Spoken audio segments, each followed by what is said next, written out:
kayo ho yung nadidiin dito more than anyone.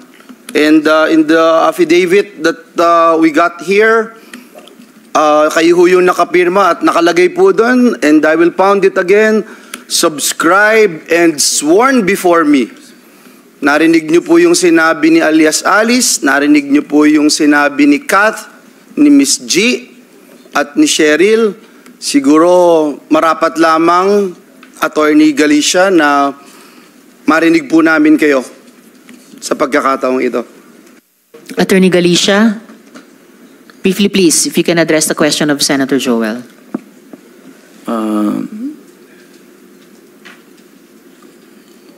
Biktima po ako. I am invoking my right against self-incrimination po.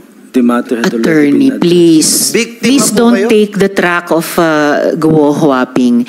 Ang mas mabuti po ay sagutin nyo ng makatotohanan yung mga tanong namin. Please, return to the question of Senator Joel. Again, Your Honor, I'm invoking my right against self-incrimination because that will tend to incriminate against me, Your Honor. All right.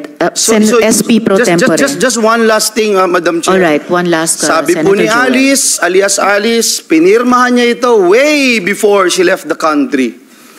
Sabi ni Kat, pinatawagan si Cheryl para alamin kung sino ang pwedeng abogado na papayag sa gusto nila na magnonotaryo ng isang public document. Nakita man, hindi nakita, anuman laman ng dokumento, inonotarize niya. At ang nakalagay po doon ang inyong pangalan.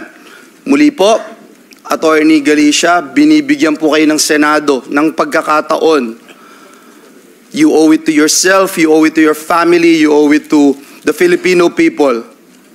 Alam niyo po ba ang mga pinagagagawa niyo when you affix your signature? Again, in the public document that's here before us, it says there's sworn, subscribe, and sworn before me. At dito ho, napatunayan na lahat na ng dokumento, gabundok na dokumento, gabundok na mga testimonya, sinasabing wala na si Alice Go. At mismong si alias Alice, sinabing pirmahan niya ito way before she left the country. Muli po, binibigyan po namin kayo ng huling pagkakataon, Attorney Galicia, para marinig ang inyong panig, Attorney Galicia. I will be, Your Honorable Senator, I'm maintaining what I declared before and the result of the executive session that we had. All right, Attorney. Senator Joel, thank you. Then, Madam Chair, we don't have any other choice but to bring out the information that was given to us before, Madam Chair. Actually, Senator Joel, Attorney Galicia, itong mga bagong facts na itinatanong din sa inyo, lumabas na po in open hearing. Hindi lamang dun sa executive session. So, may I remind you, you are obliged to respond. You are continuing to be under oath before this committee, Attorney Galicia.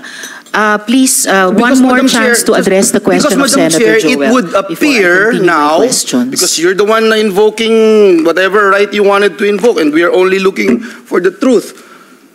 You are now saying, Madam Chair, that you have been lying to this committee the whole time. In his first appearance in this honorable committee, Madam Chair. Attorney Galicia, please, be as frank as you can be sa committee ito. Kasi talagang lumabas na, sinabi na ng DOJ, lumabas na sa mga findings namin, yung mga dokumento will prove by Guo Huaping's own answer earlier, umalis siya sa bansa bago pa na draft ng law firm ni na attorney ko yung counter affidavit at ikinabit lang ni Ms. Kath yung signature page. So, what can you say for yourself, Attorney Galicia? Your Honor, I am again maintaining the confidentiality of the executive session and I'm invoking my right against self-incrimination, Your Honor. Well, I'm very sorry to hear that, Attorney Galicia, kasi tinatanong lang sa inyo namin ni na Senator Joel yung mga bagay na lumabas na dito in open hearing, not anymore just in the executive session. May I ask a parliamentary inquiry before I return to Mayor Kalugay. My Senator parliamentary Joel. inquiry, Madam Chair, is with regard to the information that were divulged in the executive session, and the fact that despite the information that we have gathered here today, Madam Chair, are we not obliged to now divulge some of the information that we have gathered in the executive session? Actually, Senator Joel and colleagues, dinivulge ko na yung ilang detalye sa in executive session dun sa affidavit ni Kadante na pumayag ang kanilang abogado na i-bring up namin in open hearing.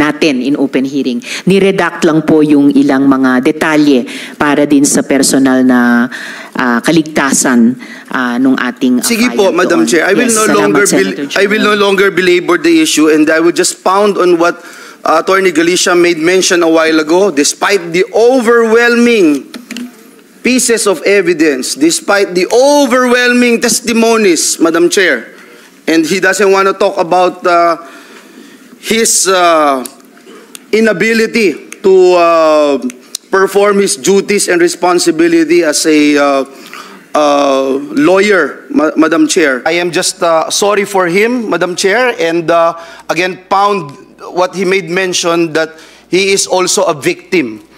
At it appears that he is a willing victim, Madam Chair. Thank you. Salamat, Senator Joel. Attorney Galicia, narinig mo ba yung... Di kaya ata nakikinig nung nagsasalita si Senator Tolentino? Naintindihan mo? O ba tayo mo magsabi ng katotohanan? You're always invoking your right against self-incrimination. Mayor Galicia? Attorney Galicia? Wala na po akong masasabi, Your Honor.